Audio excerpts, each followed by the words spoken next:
Cool. Good morning, everybody, and welcome to the final webinar of the year from CMS and on Red Hat. This one is the fourth in a series that we've been doing. This one is all about automate to accelerate your business by using Ansible automation platform. So my name is Chris Watson. I'm the vendor manager for Red Hat here at CMS Distribution. Also presenting today is my colleague Max Morton, who's our business development manager. Here's the agenda for today. Shouldn't be any longer than 20 minutes. So yeah, get yourself a coffee and settle in for what's going to be a fairly short amount of time. So we'll do a little intro. We'll obviously talk about who are Red Hats, just in case you're not aware of who Red Hat are, you've not come across them before. And then specifically around Ansible, we'll talk about some common challenges and objectives. We'll talk about some industry reports and a bit of industry knowledge that we'll share with you. We'll then go into what is enterprise automation and how Red Hat's Ansible automation platform can help. And then we'll finish with the opportunity for you guys, our partners. So if you've got any questions, pop them into the chat and we'll address those at the end. So this is the fourth and final in a series of 20-minute webinars that we've done. So the first one was about why become a Red Hat partner, why is the time right to become a Red Hat partner now, and how to do so. The second was all about RHEL, Red Hat Enterprise Linux, the opportunity about RHEL and changes coming mid-2024. Very much still relevant, and I urge you to view the recording that we've done. And the third was a couple of weeks ago. That was all about containers. What are containers? What is Kubernetes? And how Red Hat OpenShift can help with the management and deployment of containers in a scaled enterprise environment. And all these three webinars and this one as well will all be available on our YouTube channel shortly afterwards. So who are Red Hat? So you've probably heard of Red Hat. If you've been on a call with any Red Hatters, there's some hats normally lurking around in the background. So, their core product has been around for years. It's Red Hat Enterprise Linux. So they take a Linux product and literally harden it for use in an enterprise environment. There's an extensive use across the globe. They have 80% share of the paid Linux market. That's up from 70% in 2019. So they're growing and growing fast. They also have the leading enterprise Kubernetes platform, which I touched on earlier. We did a webinar on that. So that is Red Hat OpenShift. They also have the leading automation product, and that's what we're talking about today. That is Ansible automation platform. So Red Hat technologies are cutting edge. They're leading, their enterprise hardened, ready to use. And they can be bought and sold. Obviously for enterprise customers, some of the biggest customers on the planet use Red Hat and use it extensively. But it's also applicable for use in mid-market and SMB as well. So no matter where you play as a reseller, we have a solution for you guys. Some common challenges and objectives for Ansible moving into the whole Ansible piece now. So there's a bunch of IT people. They've got a number of tasks to do. They're often doing those manually. There's potential for human error. There's potential security risks. Manual processes tend to take quite a long time, quite labor intensive. Sometimes they have to be done out of hours, which means that your staff aren't necessarily happy, or the end user staff that are doing the work aren't necessarily happy. Lack of automation across different teams and different parts of the organization mean it's really quite difficult to kind of scale. And if you want to implement automation on a global level, if you're using little bits of different products here and there, and one team's using one product and another team's something else to do individual jobs, just makes it a bit harder to manage, and you're often getting bits of software installed on your network that the IT manager doesn't necessarily even know about, which is obviously a bit of a security risk. So IT budgets continue to shrink. If they're not shrinking, they're largely staying static. Still the case now as it was 5 years ago that IT departments are being asked to do a hell of a lot more with less people, less money. The same money effectively is less because things are going up in price, right? So Vendor lock-in prevents freedom of choice. So if you've got different vendors solutions, so say 3 different automation products, because they're tied to a specific application or a specific product that you guys are using in or your end user customers are using in their estate, it means you've got to learn several products, several places to go for technical support. Just becomes a bit of a challenge, right? So Max, do you want to speak to us about some of the industry information that's out there about automation? Yes, thank you, Chris. So I think we're obviously going to move on to talk more about automation, its value, how it addresses those challenges and objectives.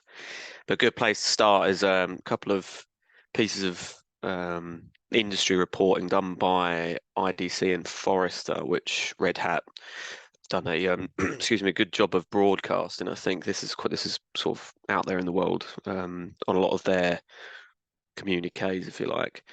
So IDC's report was looking into, amongst other things, sort of the business value of Ansible, what kind of results businesses can see from them. So I won't necessarily just read them, but you can see there's ROI, reduction plan, downtime, efficiency within IT structure and security.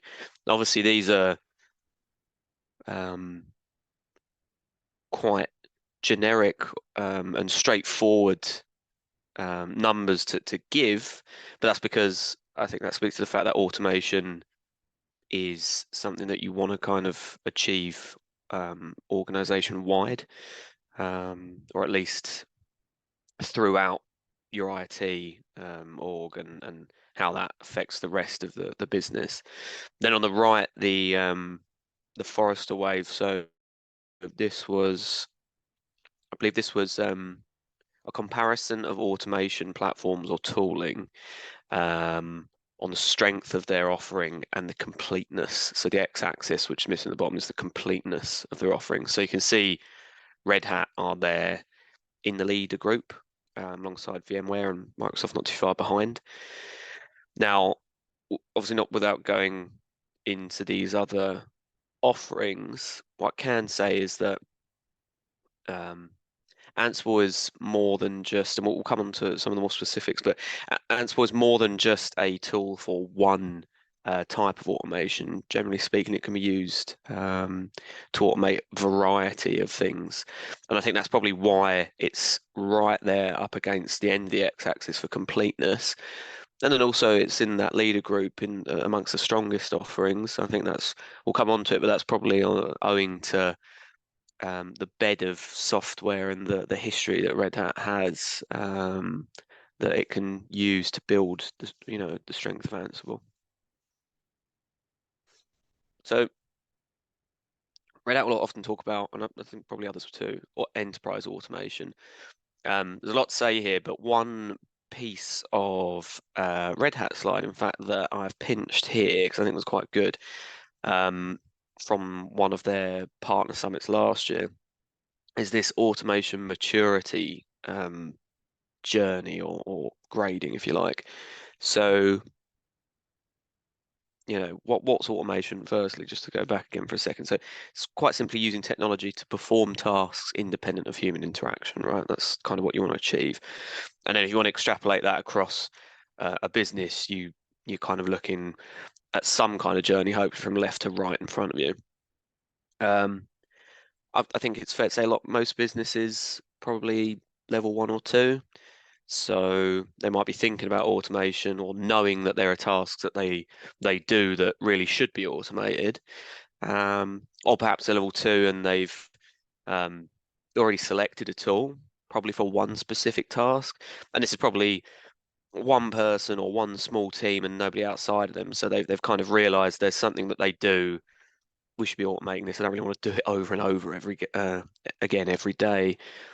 So they've gone out and found something, and it could be, for example, we'll come on to Community Ansible, the open source project, or it could be a community version or even an enterprise version of any of the other tools you might have seen on the Forest Wave previously, but it's still quite siloed and quite small and not really strategic.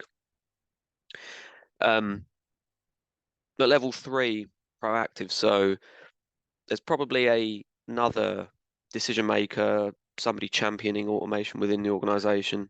You know, their buy-in is allowing the adoption of automation as a way to improve operational efficiency and reduce error and all the other stuff that Chris mentioned before. To do that beyond just the initial task or requirement that it was being used for, and take it across, you know, the business, bringing it to the table with other teams, automating other tasks, okay, and increasing the adoption of the tooling or the methodology that they've chosen to use. And then levels 4 and 5. So level 5, this was said again by a Red Hatter, and I couldn't agree more really. It's probably a sort of golden vision to aim for, but not necessarily fully realistic, because the goalposts are forever moving on what it is that you can actually automate. This is really sort of bleeding edge stuff, because people are starting to implement AI, looking to automate automation itself, right? Have it be triggered without human interference. So what you can achieve at level 5, which would be, you know, a fully automated IT or business, probably that changes too often to ever really see it. So I think level 4 institutionalized, what we're talking about there is, you know, there is a realized strategy for the use of automation across the business throughout tasks, as much as, you know, makes sense. It's sort of baked into the thinking of the people in that org. Okay, well, we always automate stuff because that's how to be the most operationally efficient. That's how to manage costs fantastically and leverage technology to get good results. Yeah, like I said, not not sure that most businesses are there yet, but this is certainly what, you know, Red Hat and other organizations pushing automation tooling are looking for, and where we think people can and should be at some point. Thank you, Chris. So where do we really come in with Ansible? So just to start, as has been the case before, in previous webinars we've done, particularly talking about OpenShift, Red Hat are an enterprise open source company. So the technology here always builds upon an open source project. In this case, it was the Ansible project, started in 2013, freely available, and still is freely available today. Community Ansible still exists and is going really strong. A really wide adoption. I think it was it may still be, or it may not, but it was the most downloaded. It was the most downloaded on GitHub for a while, so it's not the most popular project, if you like. Red Hat acquired I don't know if it's the rights or whatever, but the kind of bought Ansible, if you like, a few years after, somewhere in the mid 2010s, and kept that community project going, but then started to work on hardening it into this enterprise automation offering that you see today. So it went through iterations like Tower and Engine. That's Ansible automation platform, a more complete vision. So I think yeah. you know, on the download side of things, I mean, I'll touch on it a bit later on about the free to fee play with Ansible, but they claim that there's 2 million downloads a month of the community version, the free version of Ansible. So if it's not the most downloaded automation product out there, then something else is getting a hell of a lot of downloads. I would suggest that Ansible is by far and away the most widely used and adopted automation product out there, Max. Yeah. Yeah, and so we could go on about this, and it's not certainly it's not the aim for today, but how does it actually do that? So some will be familiar and others won't. It's quite simple, really. Ansible as a piece of software works on running things called playbooks, and a playbook is simply some instructions, so configuration, written around a software application. YAML is the language used, which is a human readable configuration language. You can see an example on the screen.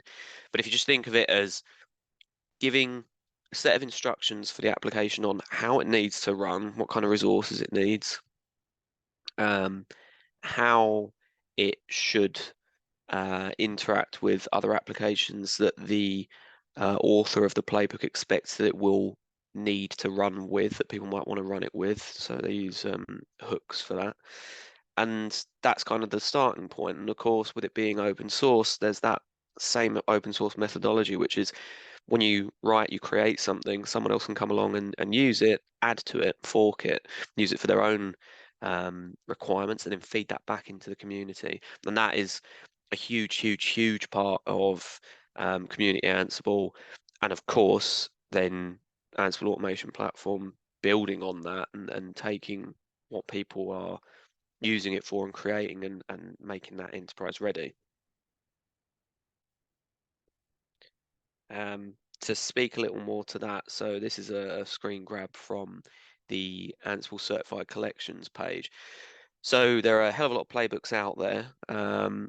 First and foremost, the content collections available from Red Hat for customers of Ansible Automation Platform are sets of workbooks which have been co-authored by Red Hat and the ISV or hardware vendor that they're working with, so that they're supportable, right? So because they're certified, when people are going to go and use them, it's not a case of, okay, well, Joe Blogs out there on the internet wrote this, hoping it's going to work. No, it's supportable, right? They'll back that up, and when you open a support ticket, they're going to say, okay, fantastic, that's covered within the support contract.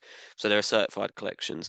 There are also community users be familiar with Ansible Galaxy, which is where community users upload and download, for that matter, community created and curated playbooks.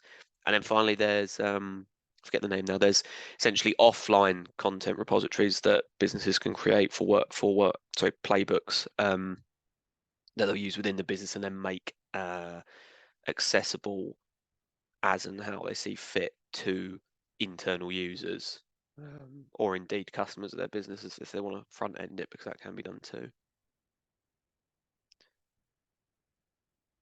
And yeah, sorry, and again, this is just a same story really.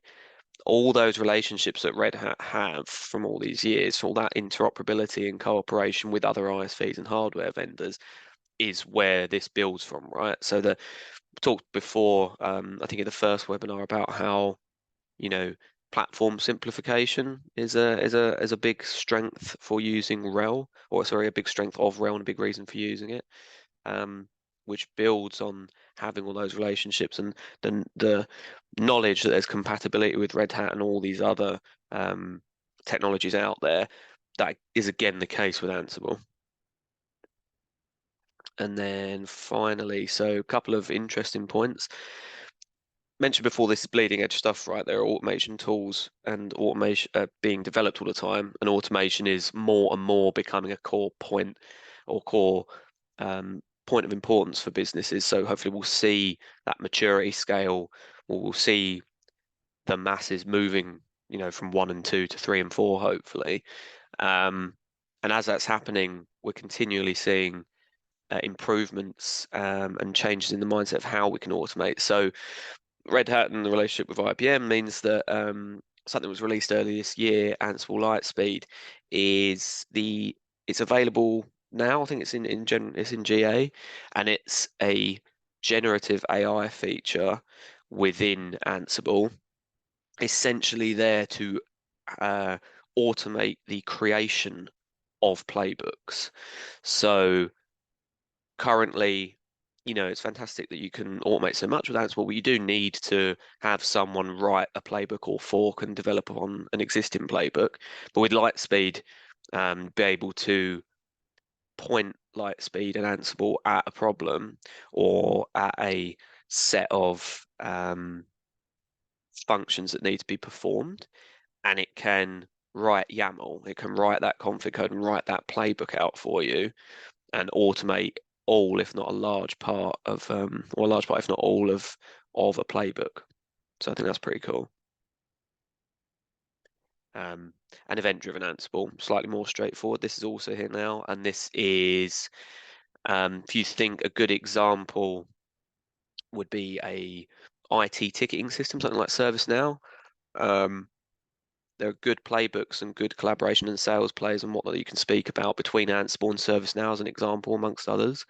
But still, somebody needs to usually trigger a playbook to do something like a good example is amalgamating a bunch of ticket requests from users all experiencing the same outage within a business. Someone in IT needs to go, right, well, they're all tickets for the same thing, so I need to bring them together under one internal ticket. There are playbooks for that, but they would still need to activate that themselves. Event-driven Ansible would mean that Ansible is there SSHing into all these nodes. It's looking at the network, all the nodes that it's managing, and actually it sees a requirement to run that playbook. It sees that event, if you like, and it will do that. That will trigger that. So that's automating automation that I mentioned earlier. It's just further removing the requirement for a human to interfere or interact, and so driving down those costs and operational efficiency up.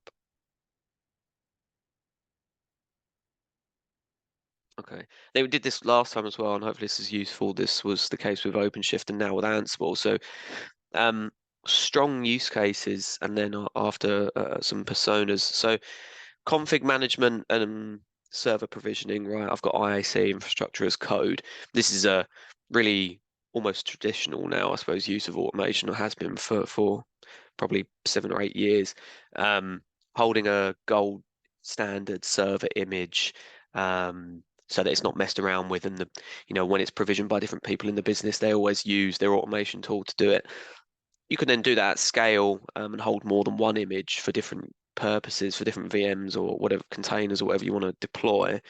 That's absolutely still a great use case.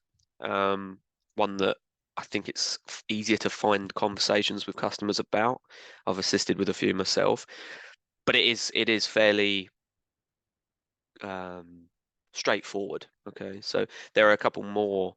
Of course, not an exhaustive list, but there are a few more use cases that are good. So network automation is a really good one. This is things like updating the policies on firewalls. Fantastic way to send the network down and cause outage for a few hours when you suddenly cause the firewall not to like a load of devices in a certain site, because bada bing, human error, which is again what Chris mentioned earlier. If you're going to do these things regularly, as you should in any, and I suppose that kind of covers security automation too. But if you're going to make these updates, you're going to keep config of firewalls and network devices and software from drifting too much. Update them for vulnerabilities and bugs and whatnot. Every time you're doing that with a human, that's more costly and there's more risk involved. So there are good sales plays around network automation and security automation available in the Red Hat content store, but also Chris, myself, we're always more than happy to share these because they're available to all partners. And a few, I mentioned ServiceNow, but Cisco and NetApp are some very good examples where there's a good amount of content on Red Hat's content store with nice detail on how to speak to customers that are users of Cisco and NetApp and ServiceNow, of course, about how Ansible can help them do more, essentially.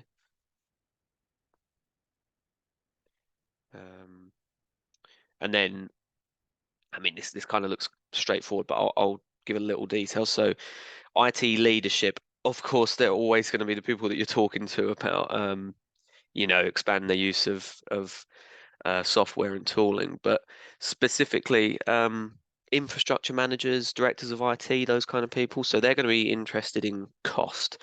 And I always bring that back to operational efficiency, right? So driving down cost without negatively impacting any of the services or products that you deliver, that's operational efficiency, right? And then speed and scale to deploy services to customers. That's their value to the market. That's their getting ahead of the competition, right? And typically these IT ops leaders and IT leaders generally, they hold the purse strings. So they have that, Red Hat like to say the power of yes, right? They can say yes to spend. They can say yes to starting a new initiative, adopting a new technology or methodology. And then lastly, champions or buying groups might know them as like user buyers as well.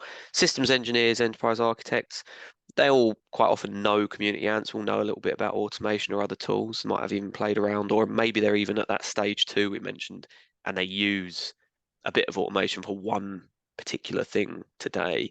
They're good people to talk to about those use cases. What do they do now that they automate? What do they spend a lot of time on that they don't automate today? Okay. And these are the people that have the power of no. They can say no on technical grounds. They can say, no, this won't work for us. So they need to be, they're usually when, of course, where you engage with someone a little more technical. So those are some good personas. Cool, perfect. Thanks, Max. So just in summary, I mean, Ansible automation platform will automate any manual, repetitive task that somebody or a team of people are doing day in, day out.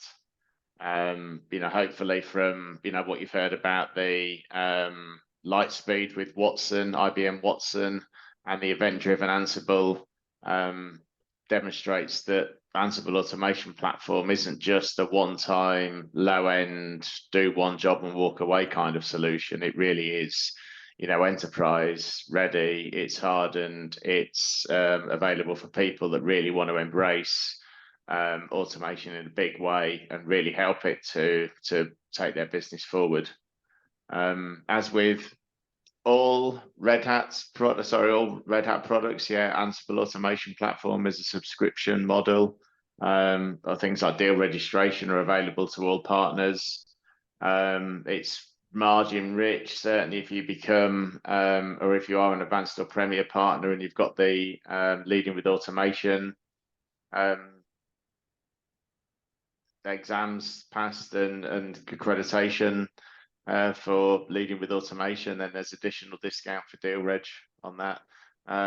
As with all Red Hat products as well, it's really high services, high touch kind of product. People that want to embrace it more within their business, they'll be paying for services for you guys, or we can partner you up with a services company to deliver those services. There's training available on the partner portal, and Max and I can help you to sit those exams to learn a bit. We're here to help, we're here to support. The real opportunity is this 2 million downloads a month. So this is the free Community Ansible. Lots of your customers will be using Community Ansible somewhere within their organization. The opportunity is to try and get those and position it as more of an enterprise play, try and get them to upgrade them and pay for the full Ansible automation platform product. Again, we can send you information to help you guys, and there's information available for webinars and mailers and that kind of thing as well. So if you want to learn a bit more, go on www.ansible.com. If you click on the box that says integrations, then you've got a list there of all the vendors that are writing playbooks in conjunction with Red Hat to help make their products more user-friendly and get better out of them, sort of thing. So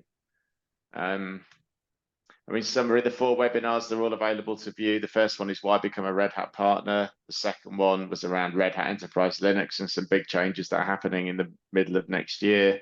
The third one was around OpenShift and what are containers and what is Kubernetes. And obviously this one today, Ansible, they'll all be available on our YouTube channel for you to view and download at any time.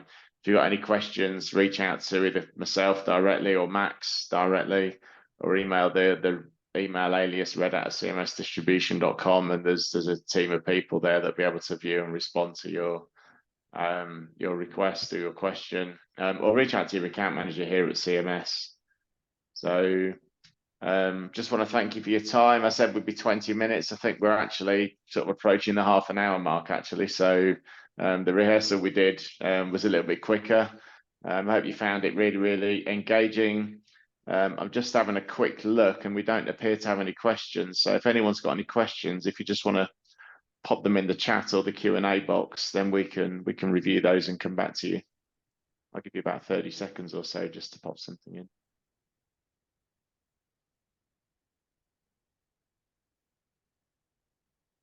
while we're waiting for that, Max, have you got anything to summarize and finish on, or?